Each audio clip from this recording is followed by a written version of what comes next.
inna lillahi wa inna ilayhi rajiun mbokku internetu info Actubuzz muy xibaar boo naqari ci ki nga xamante ni moom moo di maître Cheikh Khoureyssi Ba bokk ci pôle d'avocat yi layool kii di Ousmane Sonko moom kii di maître Cheikh Khoureyssi Ba ak famem muy nattu tiis boo xamante ni dal na ci seen kaw di génn àddunay waajuram ak ki nga xamante ni moom moo di rakkam moom kii di Cheikh Khoureyssi maître Cheikh Khoureyssi Ba waajuram bi wuyoo ci turu maam Ana Gueye moom maam Ana Gueye boobe nag photo bi ñuy gis mu niru photo bu yàgg nga jege woon na am li nga xamante ni moom moo di téeméeri at buñ sukkandikoo ci xibaar mu waroon koo am ci octobre bi ñuy dëgmal moom maître maam wala moom maam Ana Gueye moomu nag bokk ci ñi yàgg liggéeyal réewum Sénégal ñuy xam le ni sax mooy ki njëkk nekk sage-femme fii ci réewum Sénégal wala bokk na ci ñi njëkk nekk sage-femme fii ci réewum Sénégal moom moomee nag mooy wayjuru kii di maître Cheikh Khoureyssi Ba waaye nag ki nga xamante ni moom moo di rakkam itam di Mansour Ba nekk acteur théâtre boo xamante ni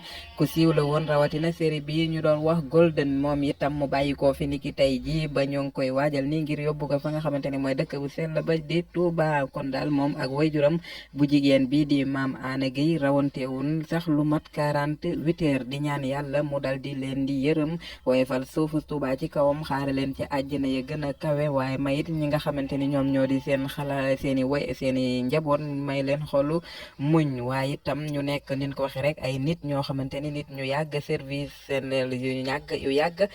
servir seenu réew lañ moom maire kii di maître maam wala moom soxna si di maam Ana Gueye ak njabootam yi moom kii di maître Cheikh Khoureyssi Ba bi nga xamante ni doom la ci moom nekkit ku yàgg liggéeyal li nga xamante ni moom moo di réewu Sénégal nekk avocat waaye yàgg nekk di xeex ngir képp koo xamante ni ñoo ngi koy jaay doole moom maître Cheikh Khoureyssi Ba nga xamante ni ñu bëri ñu ngi ko xamee ci Ousmane Sonko waaye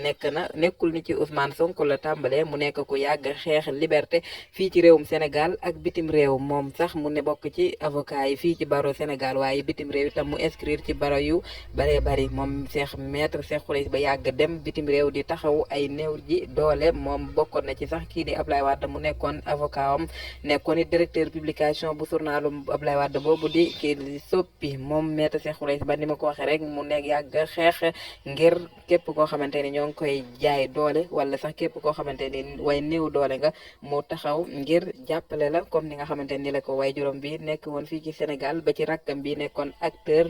boo xamante ni bu ñëpp xam la ci wàllu cinéma fii ci réewum Sénégal kon daal muy xibaar bu tiis di moom way juróom moom maître Cheikh Khoureyssi Ba di maam Ana Gueye ak rakkam bi di Mansour Ba si sunu kàddu waa rédaction bu info Actubuzz ñu ngi koy jaale maître Cheikh Khoureyssi Ba waaye di ko jaale bépp